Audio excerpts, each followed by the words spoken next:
Bem, vamos dar seguimento aqui ao processo de infiltração de água no solo, conforme o mesmo vídeo da parte 1.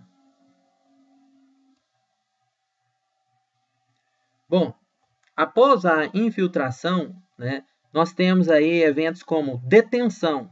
Refere-se à água que fica temporariamente retida ou detida, né? Podemos dizer assim, em alguma superfície do solo ou sobre uma folha. Ela pode até ficar na copa de uma folha de bananeira, por exemplo. Ela está detida ali, né? Em algum momento ela vai sair e cair e incidir sobre o solo, né? Então, nós temos exemplos aí, a própria vegetação, macro, micro relevo, né? Depressões. Isso é detenção aí do solo. Da água no solo, né? Nós temos a retenção. Refere-se à água que fica permanentemente retida e nunca faz parte da enxurrada. Então, é a água que acabou de infiltrar no solo e que fica armazenada no solo. Pessoal, vou dizer uma coisa, em outros momentos certamente eu vou repetir. O solo é o maior, é o principal reservatório de água, tá? Por que é que você tem um reservatório de água na sua casa? Ou você não tem? Você tem. Você tem 99, 95% da população, sei lá, tem um reservatório de água na sua casa, uma caixa d'água, né? É importante um reservatório. Então, para a água do solo também é importante. O solo é quem armazena a água. Então, pessoal, novamente, para você ter um reservatório cheio, você tem que entrar a água na sua caixa d'água aí. Assim é o solo. Então, para que você tenha um solo cheio de água, você tem, agora que eu digo novamente, que favorecer a infiltração de água. A infiltração de água da precipitação, né, no solo é a sua entrada de água na caixa d'água, que é o solo. Então, o seu solo, os nossos solos, o solo da nossa região, do nosso país, nosso estado, município, deve estar contendo água. Graças a isso, é por isso que nós ficamos aí 120, 90, 120, às vezes 150 dias, 180 dias, sem uma gota de chuva, e o rio ainda tem água. É claro que reduziu muito, né? Porque vai acabando, a caixa d'água vai esvaziando, não é isso? Então, pessoal, é isso que está ocorrendo. Os rios vai diminuindo a quantidade de água na superfície porque a entrada reduziu e porque a saída de água aumentou. Pessoal, a entrada de água no caixa d'água do cerrado, né, que é os nossos solos, é o Brasil Central aí, é o principal caixa d'água do nosso país, né, o Brasil Central, é os latossolos. Esse reservatório, que é o solo, ele sofre com a redução da entrada de água. Uma porque retirou-se a vegetação e outra porque existem várias localidades em que há uma extração da própria água do subsolo e também da água que iria cair nos rios. Essa água ela é voltada para a superfície do solo, de grandes planícies aí, para fazer irrigação das culturas. Então, como que aquela água não chega no rio e volta para uma área que está sendo cultivada, é claro que os corpos de água vai ficar com quantidade de água reduzida, né? Pense nisso, é importante refrisar isso daí. Bem, uma vez que a água está no solo, na superfície, ou no subsolo, ou na subsuperfície, a água está no solo, né? Aqui. Essa água ela vai passar por um processo de evapotranspiração, que é passar da água pelo interior das plantas e as mesmas vão transpirar jogando vapor de água para a atmosfera, né? É isto que ocorre na Amazônia, né? E todo aquele corredor de umidade da Amazônia que vem para o Cerrado, a água que as florestas da Amazônia transpiram para a atmosfera, aquela água ela vem para a nossa região do Cerrado. Aí você pensa, mas de onde é que cai a água da chuva lá da Amazônia? Do próprio evapotranspiração, mas também a corrente de umidade atmosférica que chega na Amazônia, grande parte ela vem da zona de convergência intertropical. Só você lembrar lá da Maju, né? Falando lá no Jornal Nacional, né? Passando aquela corrente de água do Oceano Atlântico em direção à região do Caribe, em direção à Venezuela, em direção à Amazônia brasileira, né? Então, esta umidade, ela, há milhares, milhões de anos aí, essa umidade do oceano chega na Amazônia. Eu sempre brinco com todos vocês em sala. Quem chegou primeiro, o ovo ou galinha? Não sei.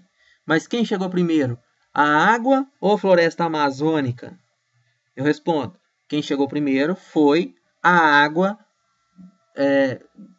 que veio da zona de convergência intertropical.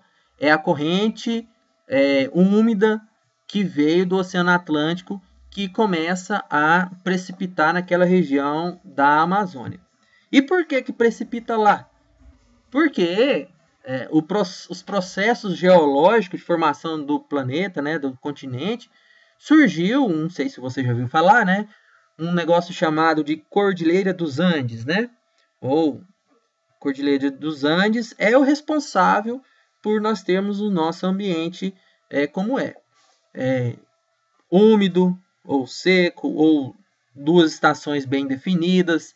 É por esse motivo. Então, em determinada época do ano em que o eixo da Terra se movimenta, a corrente de umidade que chega na Amazônia, ela passa pela Amazônia e a Cordilheira dos Andes barra aquela corrente, e essa corrente de umidade ela vem, então, para o centro-oeste brasileiro, onde é precipitada a água e abastece a caixa d'água do Cerrado, que é a principal...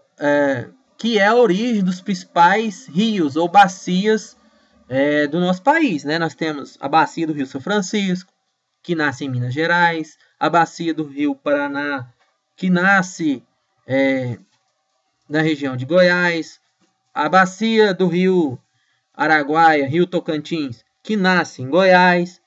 Não é à toa que o Planalto Central é uma região alta, né? Brasília é alto. O estado de Goiás está, né, no centro do Brasil, região mais alta, onde armazena muita água, é um latossolo, e esse solo ele só é carregado, completado de água no período úmido, né, chuvoso do ano, em função dessas correntes de ar úmida. Então, pessoal, muito importante isso, refletir e pensar o que acontece, tá? Você veja os conceitos aí de climatologia, e pense nisso. Vamos sempre ficar preocupados nessas situações aí. Então, gente, isso tudo sempre ocorreu há muitos milhares de anos, né? Eu já comentei com vocês, né? E isso veio sendo alterado pelos processos antrópicos, né? Pela atividade humana. De que forma, né? Para produzir alimentos, né? Desmatamento para produzir alimentos, desmatamento para cultivar pastagem, e criar animais, e lavoura, e fazer cidade, enfim, né? Isso você está já craque, conhecido. Só que isso gera problemas, né? Ou seja, gera redução da capacidade de infiltração de água no solo, gera poluição, reduz, então, drasticamente o ciclo hidrológico. Esse é o problema. Então, essas ações para produzir alimentos interferem diretamente no ciclo hidrológico que nós aprendemos lá no nosso prézinho, no ensino médio, que é um dos primeiros slides aí, não é? Então, veja o quanto é importante essa discussão. Então, pessoal, a partir do momento que ocorre, então, precipitação, né, de chuva, armazenamento de água no solo, a água vai nascer, né, que eu falei para vocês, as bacias, né, Rio São Francisco, Rio Paraná, Tocantins. O que é uma bacia hidrográfica? É uma área de captação natural da água de precipitação que faz convergir o escoamento para um único ponto de saída. É uma área que recebe a água precipitada e, por ela estar numa situação mais alta, a água que penetra, que infiltra no solo, vai ser escoada por uma direção até nascer ali em algum local, né? A água vira um córrego e isto vai escorrendo para regiões mais baixas e vai formando, né, bacias. A bacia hidrográfica compõe-se de um conjunto de superfícies vertentes, superfícies mais altas, de uma rede de drenar formada por cursos de água que confluem até resultar em um leito único. Veja, esse texto é essa descrição, né? As vertentes são essa parte mais alta. Aqui é uma vertente. Nós temos uma vertente por lado, eu vou chamar aqui para o lado esquerdo, e uma vertente para o lado direito. Aqui tem uma outra vertente, aqui uma outra vertente. Então são várias vertentes. Isso tudo vão convergindo, né? Cada canalzinho desse, cada veia dessa, cada ramificação dessa, vai convergindo para um único ponto, onde esse ponto único é aquele cada vez mais baixo, né? Cada vez mais baixo, até chegar em um local de represamento, né? Até chegar no oceano, por exemplo, não é? Então, isto é uma bacia hidrográfica, né? Então, o conceito de bacia hidrográfica está aqui, né? A área de captação natural. Qual é a área de captação natural? Aqui, ó, entre as vertentes, essa área aqui é a área que capta a água, né? E isso vai escoando até chegar na parte mais baixa, a água nasce e vai, então, convergindo e descendo aí, né?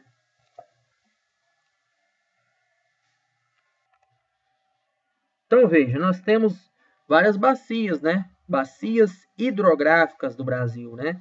Bacia amazônica, a Amazônia, região baixa. Pra você ter uma ideia, lá em Manaus, que fica nessa localidade aqui, ó, deve estar aproximadamente 50, no máximo aí 80 metros de altitude, né? É muito baixo. Enquanto que Brasília, fica aqui no centro do Brasil, fica a 1.100 metros de altitude. Veja a diferença, né? Então, aqui, ó, nessa região, né, nós temos o cerrado, que é um latossolo, um solo profundo, com alta capacidade de armazenamento de água, e essa água que cai aqui, ela nasce, e uma das principais bacias é a do Paraná, desce para o sul, a bacia do Rio São Francisco desce para o nordeste, que vai desaguar no oceano lá em Aracaju, e a bacia do Tocantins, ou do Araguaia, né, Tocantins, Araguaia, desce para a região norte, né?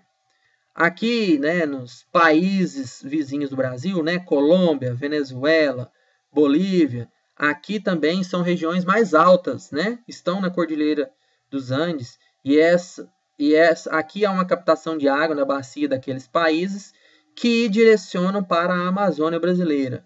Então, a água que sai do Pantanal, que vem da Bolívia, da Colômbia, tudo vai desaguar nesse imenso território da Amazônia, que passa ali em Manaus, né, e vira o rio Amazonas até desaguar lá na foz, em Belém, né, no Pará, né. Então, veja o quanto é importante, né.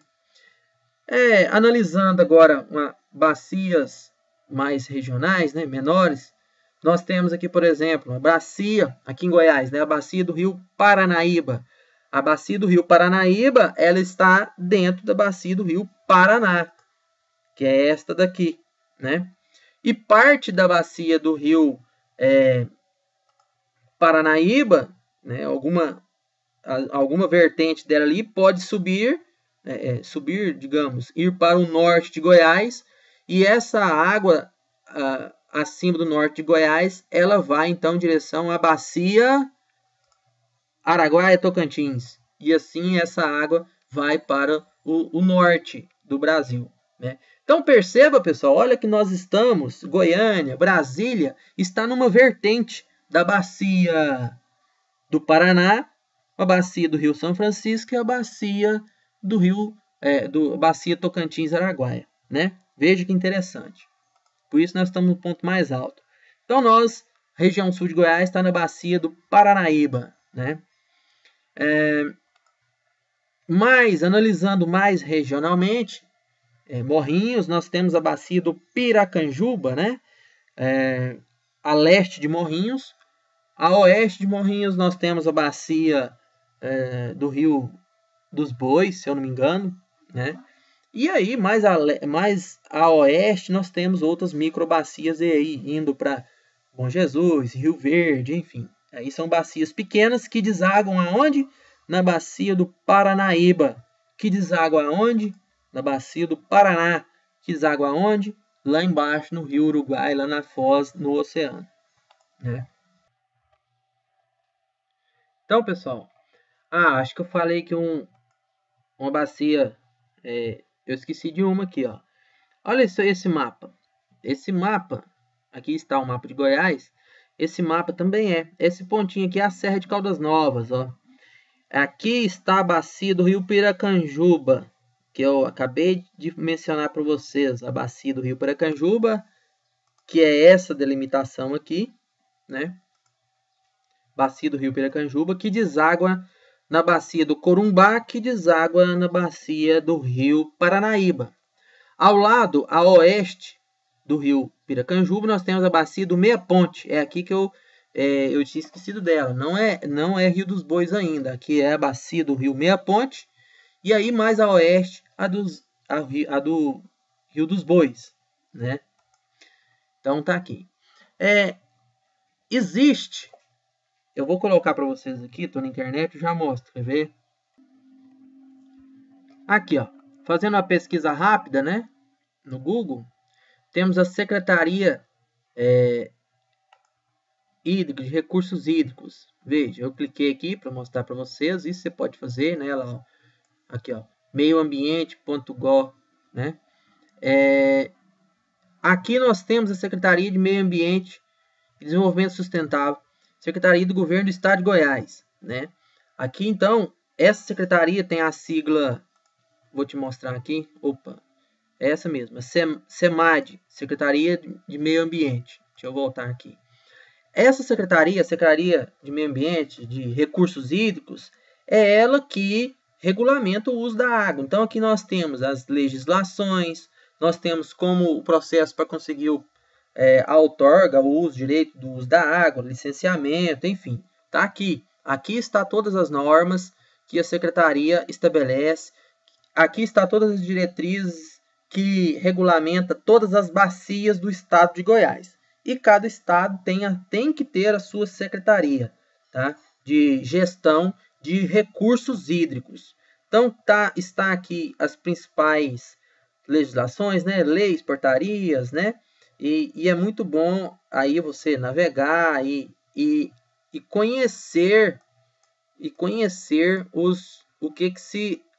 quais as leis, né? O que elas dizem quanto à proteção, preservação, regulamentação e o uso de forma correta da água.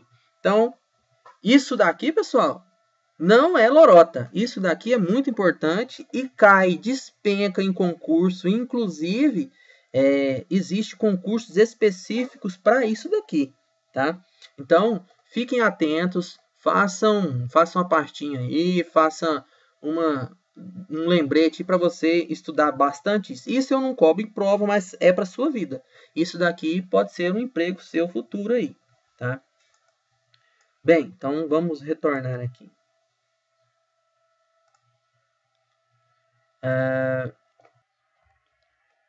Bem, como eu ia prosseguindo, né, aqui o raciocínio, nós temos algumas leis, né, que estabelecem aí o uso da água que está publicada ali na Secretaria de Recursos Hídricos, tá? E depois vocês devem fazer essa leitura e estudar isso daí. Finalizando, pessoal, então, é a nossa responsabilidade produzir alimentos recuperando e preservando o ambiente que vivemos. Isto é tecnologia, isso é responsabilidade, isso é conhecimento, né? a natureza agradece e nós também, nós precisamos disso.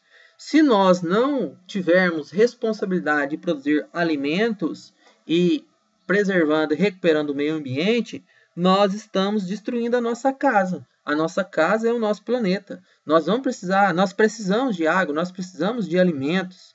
Então, cabe a cada um de nós, a você, a eu, a todos nós, a orientar as pessoas, a cobrar as pessoas que infringem.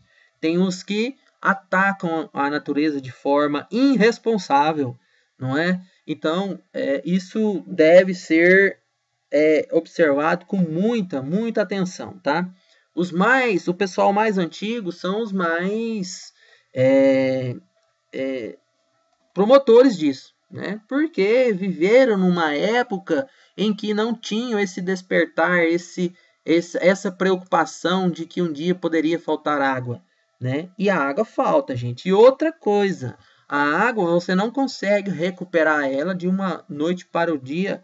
Existem ações duradouras e ela vai voltando aos poucos. Volta, mas exige, né, que nós cuidemos da natureza. Pessoal, pensem nisso, mentalizem, estudem o caso e aí façam um bom questionário.